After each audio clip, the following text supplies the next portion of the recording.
On to my favorite tool that I can't live without. This was a lot more than I was expecting. Hi, and today we're back working on my GT350. And what are we working on? Fixing an oil leak that I caused, which is somewhere down there. In my last video, I found out that the leak was coming from the oil filter housing. I just didn't have the bolts or the gasket, but now I do. So today I'm going to work on that. This is the hardware that I needed. So I got it from Ford Performance. I need one of these bolts. I need 3 of these little small ones, and I need this gasket. These 3 bags cost $200 in total. I mean, I was a little bit surprised, but at the same time, not really. I'm using something that I haven't used in a very long time. This is my under hood light, and I haven't used this, I feel like, in years. But when I did used to use it, I used it mainly on this car, on the Shelby. Hopefully it still works. Oh, what a difference. This car is so dark, so I always needed all of the light to show in the engine bay. By the way, sometimes I have to do things twice because I like to get some extra footage. So I already did this. And this one right here, I need to be careful because there's an O-ring that falls, and I only knew that because it fell the first time. I didn't want it to happen the second time. You know, after working on these old cars, first of all, I hate that this is too cluttered, and these clips on these modern cars, hate them. All right, enough of the chit chatting. So now that I removed all of those clips, let's get to the point of what I'm doing this. I need to remove this intake because it's in the way of like about 75% of everything that I need to get to that I can't get to from underneath the car. Since I'm removing this whole thing together, there's only one bolt I need to remove, so I'm glad because it's pretty easy. Once I loosen this clamp, then this whole thing will come off. So this is very easy, minimal steps, which is always a good thing. Almost every time I work on my Shelby engine bay, someone comments, fill up your radiator fluid in the coolant reservoir. It's literally at the max line. The #1 problem I have with these Ford manuals is that they don't show you everything in detail. There's always a surprise. Let me show you what I'm talking about. And nowhere in the manual did it show me how to remove this oil filter housing. I'm guessing the steps at this point. There's 2 bolts to the oil filter housing that I can access from the bottom, and then there's 2 that I need to access here from the top, but I need to remove this alternator to get to those 2 bolts. But what the Ford manual didn't say is that the surprise is this radiator hose here. So now I have to remove that. There's gonna be another huge mess here, so there's gonna be 2 leaks going on. Before removing this radiator hose, I'm just gonna move to the other step, which is removing this hose. Hopefully I don't get my fingers pinched here. All right, fingers are all good. You know, people always ask me how I always stay so clean while working on my cars. I mean, do you see that this engine bay is dirty? This one may be a little dusty, but definitely not dirty. And most of my cars aren't. Taking a little bit longer than I expected. Almost there, we got it. So let's get this tensioner removed because we need to get it off because right now it's in the way of one of the alternator bolts. I honestly cannot live without this cordless ratchet. It makes things so much easier. If not, I would have been there all day. Now we need to break the Mustang's water, meaning draining some of that coolant. I'm not looking forward to this, and I hate using these pliers.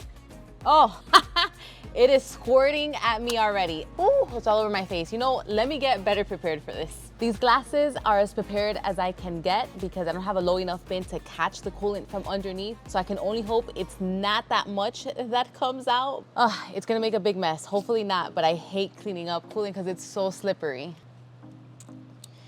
Okay, so. Oh, damn, that's a lot. Oh no, I didn't think it was gonna be overflowing. I thought that I can pin this against here, but okay, I guess there we go.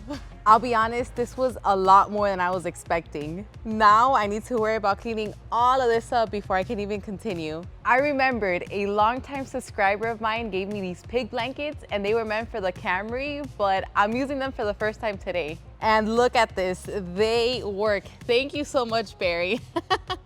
That was honestly a lot better than I expected to clean it up. If it wasn't for those pig blankets, then I feel like I would have just used like 1,000 of those blue paper towels. I'm just trying to clean up as much as I can down here. I think that is as clean as it's gonna get. I replugged up the water pump, so now I have access to this bolt and the nut to remove the alternator. Oh, there's some connections here that I need to remove for the alternator. Once I get that off, then that should expose the 2 bolts that I can access from the top for the oil filter housing. I really hope that's the case, but I could be wrong.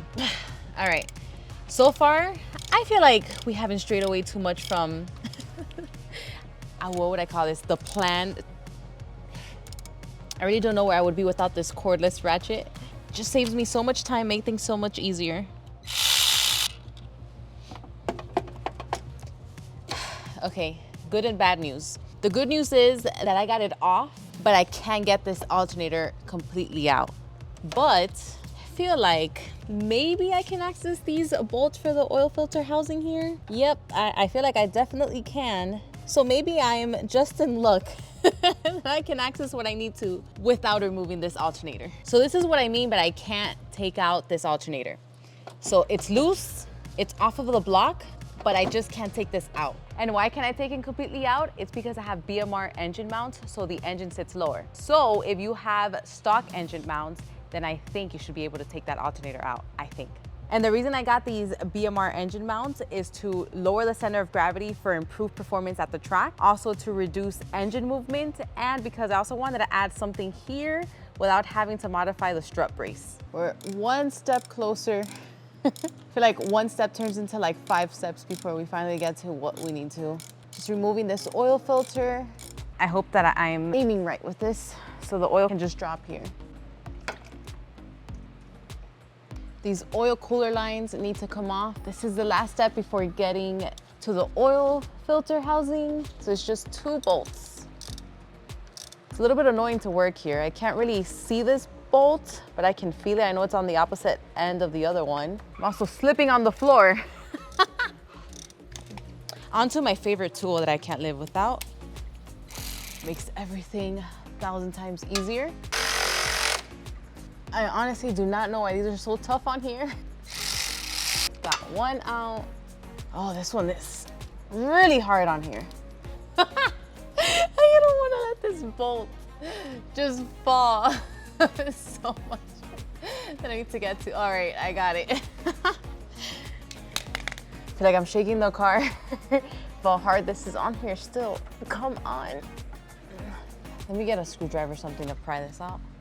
Let's see this. Oof. Oh, that almost sprayed me in the face. This definitely worked. That was what I was gonna say. Whew. I'm so glad this one did not almost hit me in the face like the other one. We're almost at home base. This is the oil filter housing right here. So now I can finally get to those 4 bolts. And then once I remove those bolts, hopefully I have enough space to clear this area right here and be able to completely take out that oil filter housing. If not, then I'll probably have to remove this brace. Kind of seems like it's in the way, but I guess we'll cross that bridge once we get there. I have a light here to kind of see the bolts. I'm trying to get the most annoying bolt first. I'm just loosening them up and then I can use my favorite cordless. The bolt is off. I knew it. I guess I'll get a magnet later and get it. Okay.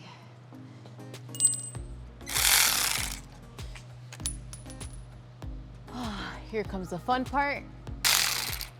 All right, have the bolt. No, I don't know where it went. Oh, there it is. Let's see if I can have this fit here. No, I don't think so. It's right there, it's stuck. It needs more space. So removing the brace is a must, so that can come out using my least favorite tool, but the most resourceful. It always gets the job done.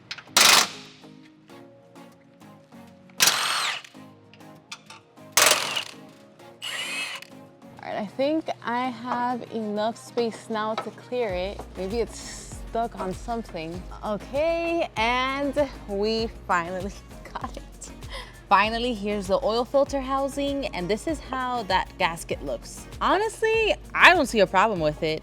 It looks fine, but I'm still going to replace it. Obviously, replace those bolts and put it back up there. I mean, I think that's where the leak was coming from. At least that's what I keep telling myself. No, but honestly, I think there was an issue with the bottom bolt because once I went to break it, it just didn't really have that much resistance. It broke so easily. And then I did struggle with the other 3. So I think that was the issue there. It probably wasn't torqued right. So maybe that's what was causing the leak. That took such a long time. I think probably like an hour and a half. You can see it's already dark behind me, but everything is good. Everything from the bottom is back up, but it mainly took a long time because I could not find the torque specs for the oil filter housing. I tried Googling it, but mainly I just forgot to take a picture of it on my computer. So I remembered in my last GT350 video, there was a Ford tech that commented, shout out to Mark. He named it all. He named the order of the bolts and the inch pounds, so I got it. So now it's all on. The brace is back on. These lines for the oil coolers are back on. I also replaced the oil filter and I also drained the oil because why not? I mean, I might as well if I'm doing all of this. So everything is good to go down here. You know, as soon as I was putting the alternator back on, I realized something. I could have probably just removed this bracket for the sway bar and I could have been able to just remove the alternator completely. But you know, that seems like a lot of work, and either way it ended up working out. I was able to reach those bolts for the oil filter housing. So if for some reason you happen to have BMR engine mounts and you want to completely remove the alternator, you can do that. Back to this not so fun mess. It's just gonna like jizz everywhere, this radiator hose, but I feel like it should go in nice and easy since it's lubricated. Oh, it's making a huge mess, but it's almost in there. Oh, it's in there. Whew. Every single time I use these clamps, I feel like I'm gonna snap my finger or something when I release them.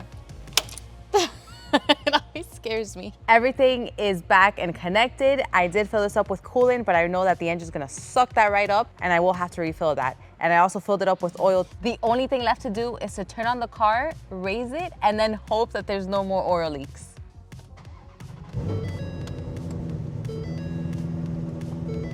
You may not be able to see it really well, but you can definitely see that there is no oil leaking. Usually, if there was already a leak, it would have already been pulling here. The oil would have been pulling in this area and towards that area. So right now, it's all clean, it's dry. So I say that this is a success. Yes!